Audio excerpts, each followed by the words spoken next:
गढ़चिरौली महाराष्ट्र का ये जिला जो छत्तीसगढ़ से सटा हुआ है, नक्सलवाद से सबसे ज्यादा प्रभावित इलाकों में से एक है। लेकिन हाल के कुछ महीनों में यहाँ पर कई ऐसे बड़े ऑपरेशन चलाए गए हैं जिसमें सैकड़ों नक्सलियों का सफाया हो गया है।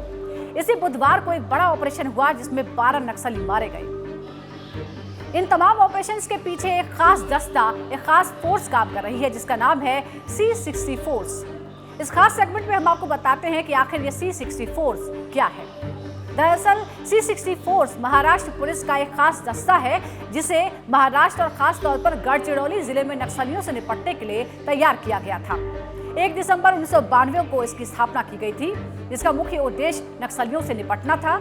यह खास तौर पर प्रशिक्षित है और समर्पित है नक्सलियों के सफाई के लिए। इसे तेलंगाना की ग्रेहाउंड फोर्स और आंध्र प्रदेश की SOG स्पेशल यूनिट की तर्ज पर तैयार किया गया है।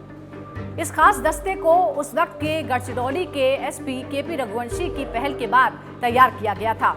इसमें शामिल जवानों को आंध्र प्रदेश, बिहार और नागपुर में गोरिल्ला युद्ध की खास ट्रेनिंग दिलाई गई। KP रघुवंशी 26/11 हमलों में शहीद हुए हिम्मत करकरे के बाद महाराष्ट्र ATS के प्रमुख बने थे। 1994 में हालात को और अच्छे से संभालने के लिए C60 फोर्स की दूसरी यूनिट को तैयार किया गया था। गढ़चिरौली में नक्सली वारदातें बढ़ने के बाद 1994 में C60 फोर्स का दूसरा दस्ता तैयार किया गया था।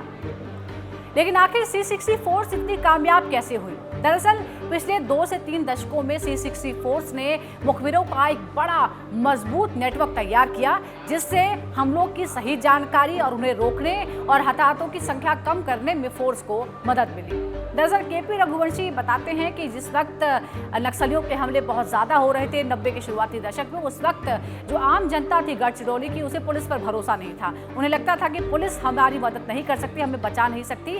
इसीलिए खास तौर पर इस यूनिट को तैयार किया गया था, जिसके बाद धीरे धीरे इस यूनिट ने एक बड़ा नेटवर्क बिछाया और नक्सलियों का सफाया करने में उसे मदद मिली। शुरुआत में इस यूनिट में सिर्फ जो स्थानीय लोग थे, गढ़चिरौली के ही जो युवा थे, उन्हें भर्ती किया गया, क्योंकि उन्हें वहां की भौगोलिक स्थिति का अच्छा अंदाजा था। वो उस हालात पे काम कर सकते थे और नक्सलियों द्वारा जो चक्रव्यूह रचा जाता था वो उसे निपटने में कहीं ज्यादा कामयाब हो सकते थे।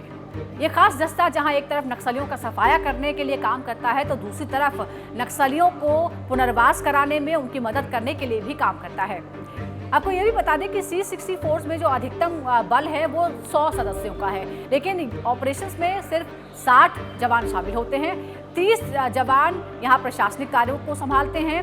इसके अलावा 10 जवान जो छुट्टी पर रह सकते हैं। तो इस तरह से कोऑर्डिनेट किया गया कि अगर 10 जवान छुट्टी पर रहें तो भी 60 की जो संख्या है वो किसी तरह से कम ना होने पाए। और हर फोर्स की तरह इस फोर्स का भी एक आदर्श वाक्य है, और C60 का आदर्श वाक्य है वीर भोग्य वसुंधरा, यानी बहादुर ही पृथ्वी पर विजय प्राप्त करते हैं। इसी तरह की और दिलचस्प खबरों को जानने के लिए आप लगातार जुड़े रहिए रिपब्लिक भारत के डिजिटल प्लेटफॉर्म के साथ। फिलहाल दीजिए इजाजत, नमस्कार।